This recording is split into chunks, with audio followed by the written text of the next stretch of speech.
Well, good Thursday evening, everybody. Welcome back to Woodbine Mohawk Park for a beautiful night of racing action as we kick off another three-day stretch here. As you know, we're full tilt now on our 5-day week rotation, Monday, Tuesday, Thursday, Friday, and Saturday.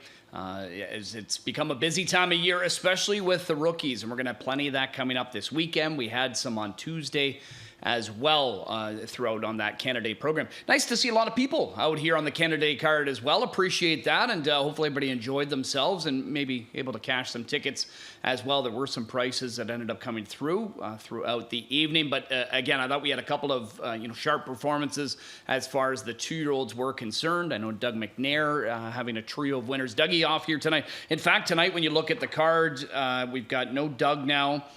Jody's not here. I don't think Trevor Henry is here as well. So a lot of our regulars not in here. Louis Waugh is out of town with some stakes engagements. We'll have more on that as well. So a lot of others are going to get some opportunities tonight on this 10-race program. Before we dive into that, let's go back to the holiday card on Tuesday and just kind of recap how things shook out as far as the winners and what was produced. And again, looked like speed was holding up for the most part, except for the finale. Where in a field of 9, the winner came from 5th at 3/4. The only other further one was 3rd in race number 8, but you can see quite a few of them were the leaders. Now, some were some short fields, especially we had that 4-horse field for the 2-year-olds as well early on in the program, and that was just kind of a tour on the front end for that McNair winner. So that's how things shook out on the Tuesday card. Had a solid handle as well, so once again, appreciate everybody playing along. Hopefully you enjoyed our dark day on Wednesday, but again, into this 10-pack here tonight before we get into 11 on Friday and 11 on Saturday. And we've got plenty of out-of-town action as well that we're going to be discussing and maybe be able to bring in throughout the next couple of days as well. It just everywhere seems to be busy right now. We're going to dive in here this evening on our 10-race card. No 2-year-olds. We've been seeing a lot of that, and believe me, we're going to see a lot still coming up this weekend and going into next week with the Ontario Sire Stakes program, but not so much here tonight. We do have some maidens, however, on the program, including in the opener. And with no Doug McNair, that left quite a few open possibilities. I know some of these horses I was picking in their spots because of Doug's ability in the bike. So, we're waiting on some decisions there, and I'm sure others are in the same boat as we look at race number 4, where Stormont Cheerio, I think this takes a contender out of this spot. We need a driver on the 7 Fireflies and Thunder. Cover Band is the morning line favorite at 5-2, and Cover Band, I know he hasn't won yet this year. He's 0 for 7. Does have 4 runner-up finishes and another show finish, but to me it does look like he's maybe coming around because that latest effort was solid. Southland Caspian was bet down like he was going to be the best in there in the Will Pays, and he was able to hold on and kicking home strongly, but Cover Band was a good first over second. We will talk about him and have a visual of his latest in a moment, but I'm going to start with one on the outside in Lancelot. Now, Lancelot is a horse that I think he's got the ability. I mean, he was an expensive yearling, didn't work out for Nancy Tactor. So Shane Arsenault and company, they pick him up. And this is his latest outing. And he's got the rail, and you can see as we're kind of picking it up from the half, Bobby's being shuffled at this point because he just can't get to the outside. But look at the hold that Bob has got on this trotter. I mean, he wants to go forward. He's a bit aggressive. You guessed it, makes a break on the outside of him. That's going to give him a bit of an opportunity here to get to the outside, but as he's gradually trying to get out there without causing any interference, get on the horse in front of him, into Etzel's way, he makes a break. But what I saw was a trotter that wanted to go forward, that has got some ability. Shane Arsenault, I find, can do a nice job, with his project horses. Bob McClure, I think, ultimately will be a good fit, and Bob's been a great fit for Shane Arsenault with limited starters. And even in the first start where James drove him, even though he was 7th, I thought he was trotting well on the end of it in a race that he needed. Now, tonight could be an approach where it's like, okay, we've drawn outside. If we make another miscue, we got to go back to the qualifiers, where, as we know, you're doing that with no money, right? Yeah, but I think Lancelot, maybe tonight's a night where they just say, you know what? He seems aggressive. He's got some trot. He's got some ability. We know he's got speed. Let's just send him. maybe they'll do that. I don't know, but I'm willing to give them a shot and see if we can get some kind of a price. On Lancelot in here. I know John Rallis, he and I talk often, and, he and I were kind of, it's funny how sometimes we'll fall on the same horse where we feel like we've sniffed one out. Now, do we feel like we sniffed one out here? We feel like we've got one that's got the ability. It's just a matter of, is he going to put it together here tonight? Because, there are some X's on the resume, and, he was a project for Nancy, and, right now he's a work in progress for Shane Arsenault as well. Now, one that's going to get a little more realistic look is going to be Cover Band. He draws better. He is coming off a pretty good effort. Now, with that being said, he still hasn't been able to win yet this season, but he ended up coming first up in this contest last week. From the rail, I thought he got away decently. Didn't have to rush him by any means, but he was the one that had to commit first over. And, as they, head into the, the backstretch here with Cover Bands, sitting fourth. Once he pulls first up, Southwind Caspian and Ratchford, they're the ones on the lead in here, able to go down to a half and 58. Well, that was advantage to him right off the bat. So anybody that's going to try and make up the ground from the backfield is, going to be tough. To be able to catch off of these fractions. But Cover Band, I thought, does a nice job. He's accelerating here on the turn, forces the leader to pick it up. And although he can't go by, he sprints home in 27, Southwind Caspian, to be able to fend off Cover Band, who comes home 27-1. And considering he was up against it from a pace scenario, I thought it was still a solid effort from him. And Southwind Caspian isn't by any means any kind of a slouch. So to me, I feel like the youngie, student is kind of coming around. And maybe, he's sitting on one and he's going to get back into the win column because he showed ability last year before having to kind of cut his 2-year-old season short. And the connections were obviously high on him. But, for Cover Band, he's going to get play, and rightfully so, from the center of the gate in here. And as mentioned, Stormont Cheerio, coming out of that same race, he was fifth, kind of looking for some trot. The week before, he was pretty good. You're taking a contender that, with James in the bike, was going to take some betting support in there. So Stormont Cheerio, I think, that allows even more to go into, let's say a Cover Band in this spot. The Time Machine's maybe going to get some attention as well. But hopefully Lancelot can, mind his manners and put together a good effort. We do have an update here in race number 1 on the 8-horse Better Double Down. We can tell you that it's going to be Todd Ratchford. So Todd Ratchford picking up this drive. I know we've got obviously a few more to pass along, and here we go. Race number 2, the 5 Beth, is going to be Tony Hahn. So Tony Hahn driving the 5 Beth in race number 2. Be awesome if we can keep going, and there we go. Yeah, race number 3, the 4 First Cast. So this is our final update that we've got for now. I know it's not all of them, especially if you're, interested in playing, obviously the early pick 5 with that guaranteed pool of $75,000. But it's something, and we've got the first trio. We apologize, for this, but they're working on it here in the paddock. So race number 4, we need one on Fireflies and Thunder. In the 5th race, need one on the 7 Trudy Bird. And that's where we head to next, is race number 5. On the trot will stay 5 and under, nominators of 1 for the fillies and mares. Full field of 10 in here. As mentioned, need a driver on the 7 Trudy Bird. Trudy Bird is one that, was a good third here on June the 5th.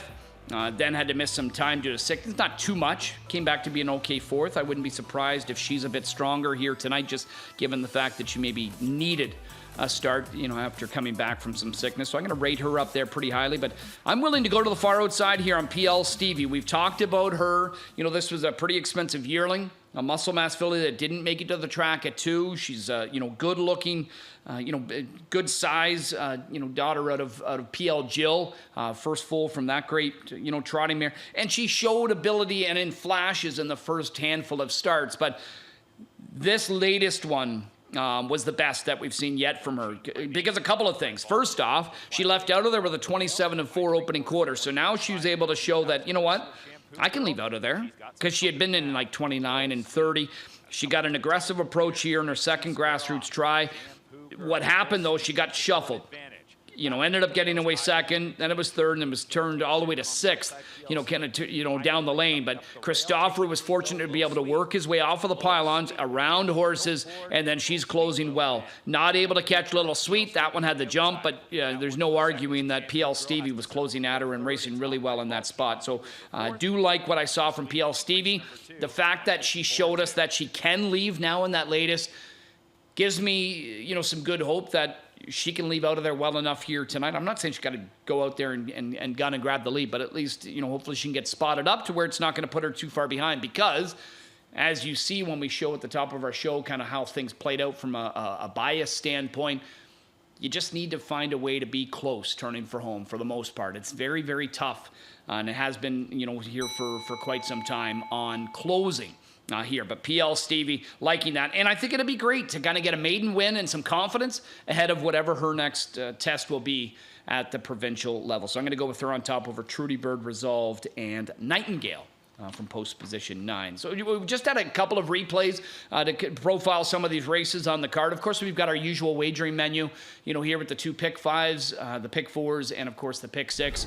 And speaking of pick 5s, let's go into the early one here. Kevin Plaucha, I believe he's on the hook for the DRF handicapping all week. I think John Rallis might have said, yeah. So we're going to have Kevin's thoughts throughout the weekend. And here's what he's done for his ticket. Very light. He does have a single in race number 2, but he's going to go Sarah, B, Delight, and Wicked Road in the opener. So Wicked Road's going to offer a price right now, 12-1. He's all in on Hillbilly Jet. I don't mind him taking a stand there on Hillbilly Jet. Grand Circuit was awesome last week, but now goes from Team Cullen to another barn, and it's to me, I find that a lot of the Cullen horses, it's tough to improve on them or even get them to come back just as strong. Race 3, he's got Winsun Charlotte and First Cast. And I would think that First Cast, he was a fan of this one, not just because of what we could see, but with Doug McNair driving. Now, it has picked up Scott Young, and not sure if Scotty's driven this one before, but obviously Scotty knows this oval quite well. Speaking of Scotty, he's got cover band in the Time Machine in race 4, and then he's got Trudy Bird and PL Stevie. So I'm liking his thoughts here on his pick 5. We've got another early pick 5 to dial up as well, Trey Seward. Now, Trey tends to, give himself some pretty good coverage in some legs. Not all of them. As you can see, he's going to go all in race number 4 on cover band. So that's going to be his single. But he's got himself a few options in the opener.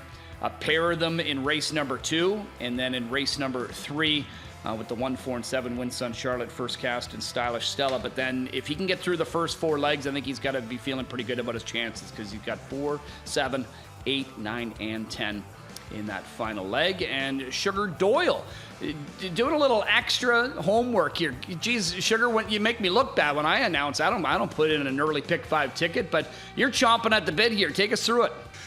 Yeah, kind of a big deal for me to come down from London and fill in at the big track. I'm kind of like Trey's ticket here. I'm going deep in the opening leg and deep on the end of it as well. Looking for a price, obviously, to start things up in the opener. Really like the chances for the 1 Sarah B. Delight, JR Plant on the inside there. And over into race number 2, just going too deep in there. Hillbilly Jet, she's on a roll, of course, trying to make it 3 in a row tonight. Grand Circuit off the claim, and another live play possibly for JR in race number 2. A pair of them in the 3rd with the 1 and 4. The answer, Scott Young picks up a live mount there with the 4, First Cast.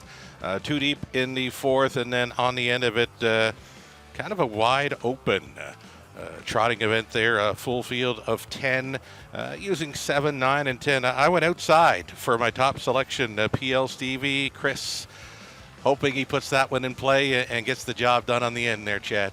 All right, appreciate it. Good luck up there tonight. I think we got Sugar a couple of days this week. I believe he's back on Saturday, if I'm not mistaken, calling some action here. So looking forward to that. Yeah, we've got quite a few with those pick 5s. So we've got you covered there for thoughts for sure. Also tonight, we're going to be reaching out onto the track. We've got Live Wire that's going to be returning as well. I know that our producer, Luke, has already confirmed a few participants. We're going to have Scotty Young early on with Cover Band. We've got James McDonald. We're going to chat about some horses in race 6. And then Bob McClure will also be miking himself up in race number 8. Maybe we'll have some others. But if you happen to have, any questions that you want to know from any of those guys that I just mentioned as well, don't be afraid to just reach out to me on X. Send me a message there if you want me to ask something. I'd be happy to do that as long as it's within reason, of course. And PG. We'll keep it that way as well. But yeah, looking forward to talking to those guys with a little live wire. Looking forward to this weekend as well, right here. I mean, we've talked about it the last couple of weeks. It's just such an exciting time of year when the 2-year-olds come out and, things are really starting to ramp up. We still have a busy slate of qualifiers tomorrow with a lot of the 2-year-olds. I think there's 12. Dashes tomorrow morning that you can watch on the live stream at 9:30. But we've got our first golds of the season for these 2-year-olds on Friday night. They'll take center stage in race number 5. We've got 2-year-old pacing fillies. So some that we are already familiar with, the likes of TH Check Me Out. She's been a standout, daughter of cattle washer Blake McIntosh, already a Grand Circuit winner in the Tompkins Gears. A Bet's a Bet has been racing well as well. But then Ron Burke has got a nice 1-2 punch and a pair of fillies that they've been high on, throughout the winter. She's a bulldog, has looked fantastic at Gateway. Jen Tilley on the outside maybe doesn't flash that speed, but it's been at a different venue at the Meadows. I think Billy Davis has got himself a nice one there. And, Doc Moore, he's had some very nice looking ones in the morning. And the 3 that he sends out here in PNG, Shadow, Lavender, Sealster, and Jay, all of them have been winners in their 2 qualifying sessions. Then on Saturday, and on top of that, the gold on Friday, we've got other 2-year-old races. Same goes for Saturday, but we do have 1 gold for $140,000 for the Pacing Colts in race number 5. And this has been a buzz horse in the morning. Bojangles is his name. Why? Well, because of what he's been able to do. I mean, he's a son of cattle wash. They've been turning some heads. 53-3 back half in his first qualifier with Doc Moore in the bike. Then Louis drove him and went down the road on the front. And it was a 53-4 back half, and he won in 53. And the scary thing is he's not been asked to do it. Borderline Mobby, looked very good in his debut. I think Dave Mineri's pretty high on this son of cattle wash. James McDonald was listed on almost the entire field, it seems, and opted for that one. No wait list, was very good in his debut as well. Till the Cows Come Home. Remember that ground-saving trip by Jody, and then he shook loose late. Really good. That's a nice group. I think things are getting a bit more serious, this weekend with some of these 2-year-olds, and not just in the golds. I think in the overnights that we've got, because we've got obviously some great OSS horses, but we also have some, whether it be Walners or Chapter 7s, whatever it may be. Saturday at the Meadowlands, as our U.S. friends celebrate their July 4th long weekend. They'll be playing host to just 10 dashes on Saturday because they've got fireworks and that a bit of a later post time. But the headline events for them will be a pair of graduate finals.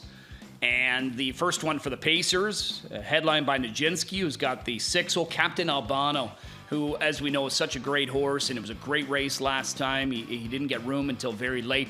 Unfortunately, he's got the 10-hole, but that could just set it up for, just such a really good race. Luke Blaze, Enzo Calico, Jack Hanover as well. Sabonis was back to, it looked like his old self last time. Fun Time Bayama, Chain Gang, others that we know were originally, developed here. So looking forward to that. That's going to be race number 5 for the graduate final for the Pacers. And then for the Trotters in the graduate final, we've got Highland Kismet. He's going to get in there. Now, I could be wrong, but I thought, in order to qualify for the graduate final, you had to compete in 2 of the 3 legs. But from what I understand, whether that's a rule or not, there was only like 10 that entered or something, or 9 that, were eligible based on that criteria. And then Highland Kismet had entered. So he gets in. He'll have Dexter Dunn driving. Dexter goes away from Amazing Catch, who actually moved to the Linda Toscano barn.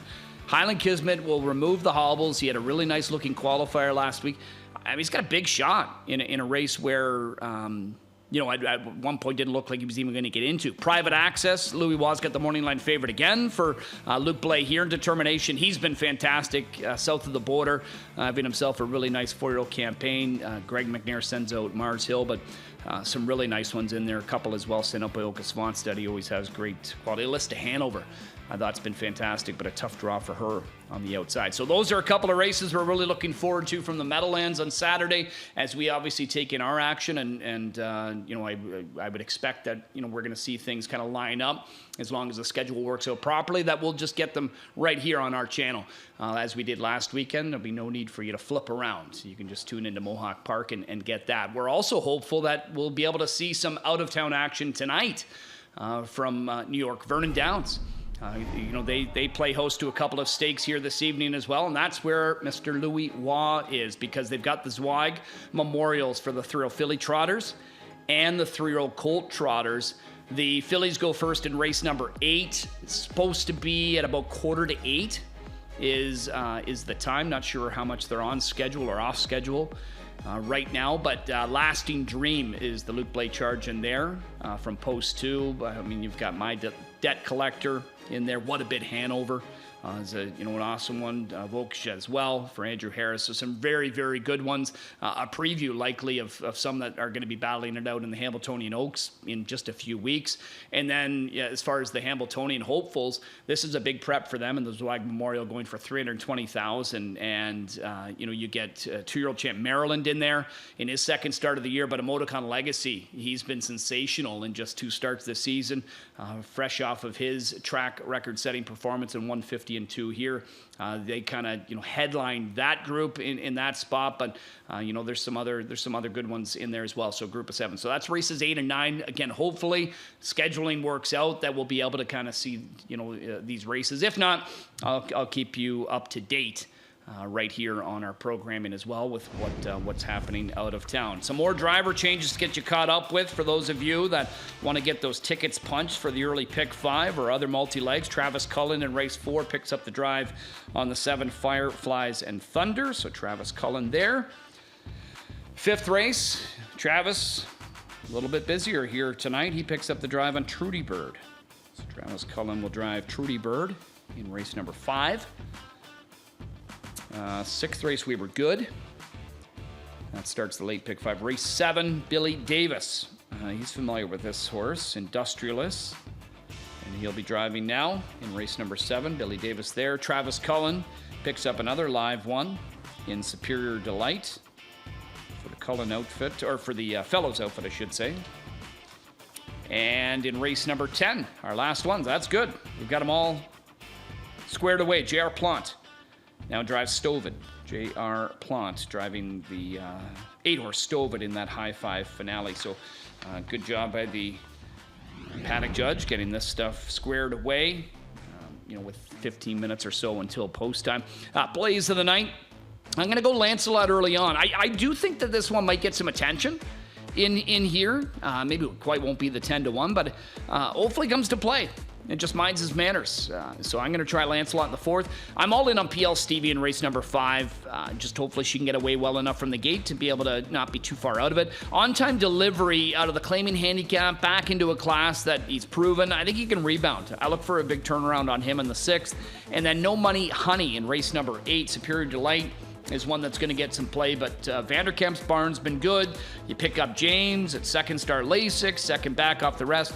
I think No Money Honey could be a beat the fave candidate in race number 8. So those are my plays. We've got some other handicappers with their lineup. Garnet Barnsdale right off the bat here with better double down. Again, he says it right here in his write-up that talking about the the effectiveness of a first-time McNair driven horse. Unfortunately, as we know, that's not going to be the case here. Todd Ratchford picking up the drive on the 8 better double down, who is getting support at 5-2 after being 10-1 in the morning line. Trudy Bird for Ghislain, another one that Dougie was supposed to drive. And then Sugar Doyle, our track announcer here tonight, sends in his pick with Blue Heron ready to pop. I believe Jonathan Drury's driving that one in race number 7, if I'm not mistaken. Yeah, for Clark Bealby, now down to a field of 7. So good luck to everybody playing along. Good luck to all of you, most importantly, as we are just over 10 minutes away from our first of 10 on this Thursday program. Stay with us. We take a short break. We'll come back and set up the early pick 5.